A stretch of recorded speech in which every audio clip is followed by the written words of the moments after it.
সম্মানিত ভিউয়ার্স, কেমন আছেন সবাই? আশা করছি মহান সৃষ্টিকর্তার কৃপায় সকলেই সুস্থ আছেন, ভালোই আছেন। তো আমি এখন চলে আসলাম আমাদের জমিগুলোতে। এই জমিগুলো মূলত টান জমি, যেটা ইরি ক্ষেত আমরা বলি। আর এই ক্ষেতগুলোতে অন্য বছর আমরা সরিষা দিতাম, এবার আর সরিষা দেই নাই, আর যার জন্য একটু আগেই পানি দেওয়া। তো এই জমিগুলোতে অন্য বছর আমরা আরও অনেক পরে পানি দিতাম, আর এইবার একটু তাড়াতাড়ি দিয়ে দিচ্ছি। তা অন্য বছর সরিষা পাকলে পরে তারপর সরিষা তুলে ক্ষেত বা জমি পরিষ্কার করে তারপর পানি দিতাম আর কি। পানি দিয়ে তারপর ধান চাষ করার জন্য প্রস্তুত করতাম। আর এই বছর আমাদের সরিষা দেওয়া হয় নাই, যার জন্য একটু আগেই আমরা পানি দিয়ে দিচ্ছি জমিতে। আর তবে একটু আগে জমিতে ধান রোপণ করলে একটা ভালো হয়, সেটা হলো জমিতে ধান ভালো হয়, ফলন ভালো হয়। আর পরে হলে একটু খারাপ ফলন হয় আর কি। আমরা যেহেতু এটিতে হাইব্রিড করি, হাইব্রিড যেহেতু একটু দেরি হয়, একটু পাকা অঙ্কুর উদ্গম হইতে, তাই আর কি আমরা একটু আগে ভাগেই করছি। আর যার জন্য আমরা সরিষাটাও দিই নাই। গত বছর আমরা সরিষা দিয়েছিলাম, সরিষার ফলন কিন্তু ভালো হয়েছিল। তো একটা দিকে ক্ষতিগ্রস্ত হয়েছি আমরা, সেটা হলো আমরা ধান কম পাইছি আর কি। অন্যদের তুলনায় ধান কম পাইছিলাম, তাই আমরা দিয়ে দিচ্ছি এবার আগে ভাগেই পানি দিয়ে জমি চাষের জন্য, ধান চাষের জন্য প্রস্তুত করতেছি আর কি। মোর বাইক যাচ্ছে, 4-5টা বাইক পায়। ওরা কোথায় যাচ্ছে কে জানে। তো এখন বাজে প্রায় 8:30টার মতো। তো এখন আমি যে জায়গায় আছি আগের ভিডিওতে আমরা ছিলাম একদম একদম হাওরের মাঝ বরাবর। এখন প্রায় আমরা বাড়ির কাছাকাছি আছি। ওই যে দেখতে পাচ্ছেন লাইটগুলো, ওই বাড়ির দিকে। তো ওই দিকেও বাড়ি আছে, ওই যে লাইটগুলো দেখতে পাচ্ছেন বাড়ি আছে। ওই যে এইদিকে চতুর্দিকে বাড়ি আছে, তো ভয়ের কিছু নেই। তো গত ভিডিওতে আমি তো আসছিলাম একদম হাওরের মাঝখানে, আর তখন রাত 9টা-10টার মতো ছিল, আর আমি একাই ছিলাম, তাই আর কি। তো আমি আস্তে আস্তে চাই যে আমি কতটুকু জায়গা পানি দিলাম আর কোথা থেকে দিয়েছি আপনাদেরকে আমি দেখাই ঘুরিয়ে। এই যে জমিগুলো, এখানে আমরা পানি দিয়েছি। আমার লাইটের পাওয়ারও কম।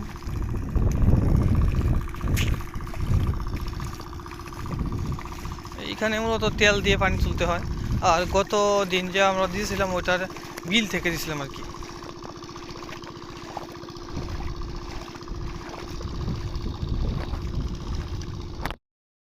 তো আমরা আস্তে আস্তে এগোই সামনের দিকে।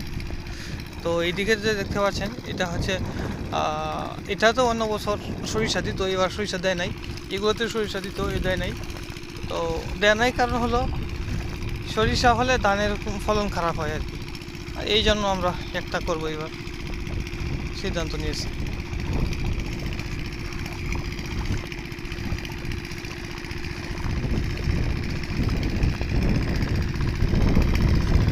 তো আমরা এইখান থেকে আমরা জল দিচ্ছি।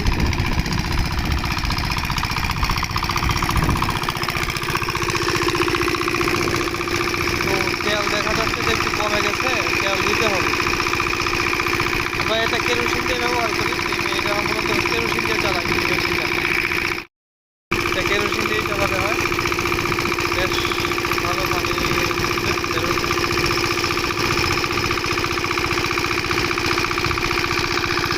তো এইটাতে দেখে রাখতে হয় রাতে।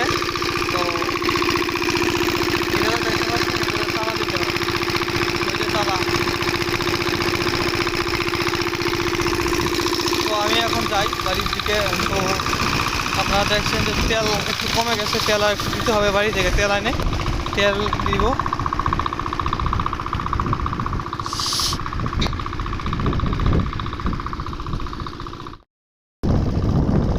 তো আমরা এখন বাড়ির দিকে রওনা হলাম। রাস্তায় অনেক গাড়ি দেখতে পাচ্ছি, কি জন্য এই রাস্তায় এত গাড়ি চলে না। কিছুক্ষণ আগে 8-10টা বাইকেও গেছিল।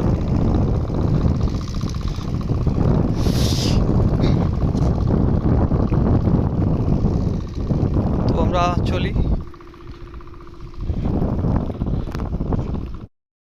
আমি এখন এই তেল কম ছিল, তেল বাসা থেকে এনে দিয়ে দিলাম।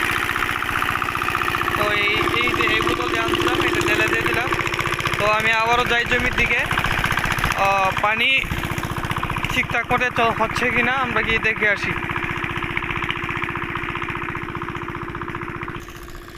তো আমি আস্তে আস্তে এগোই।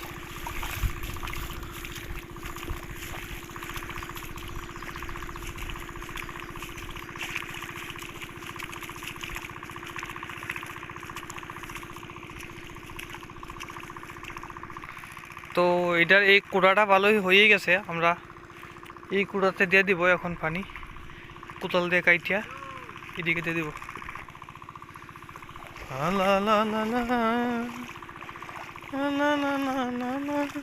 তো আমি কাইটা দিব কোদাল। তো এখন কাইটা দিলাম, ওই ক্ষেত থেকে ওই ক্ষেত যাচ্ছে 2টা ভাঙা দিলাম, যে পানি পানি এক জমি থেকে আরেক জমিতে আসতেছে, যে আইল কাইটা দিলি এক আইল থেকে আরেক আইলে পানি আইতেছে।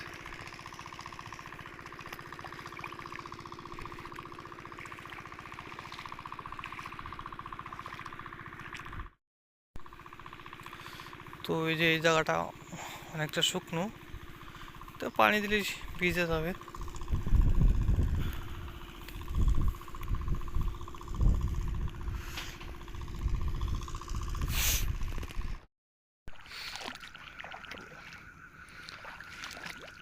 হাঁটতেছি, আপনারা ভিডিও দেখতে থাকুন।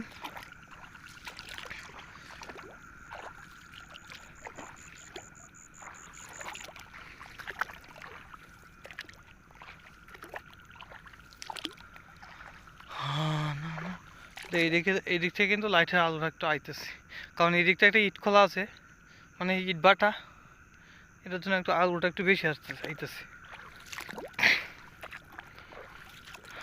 না না না, তো আমি আস্তে আস্তে আগাইতেছি।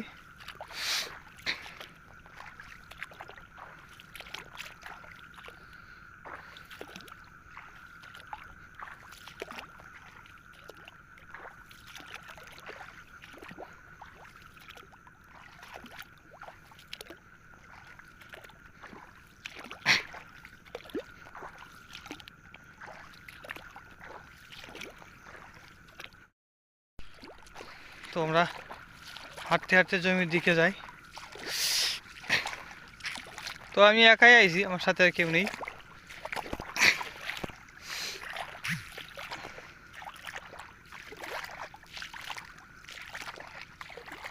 এখন বাজে প্রায় 9টার উপরে। জমিতে গেছিলাম, একটু দেরি হয়েছে হাঁটতে হাঁটতে, জমিটাও একটু দূরে।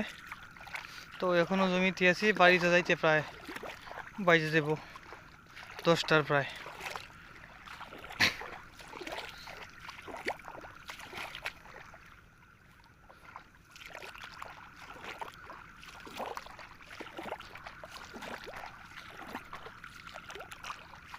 তো আপনারা দেখতে থাকুন, সাথেই থাকুন।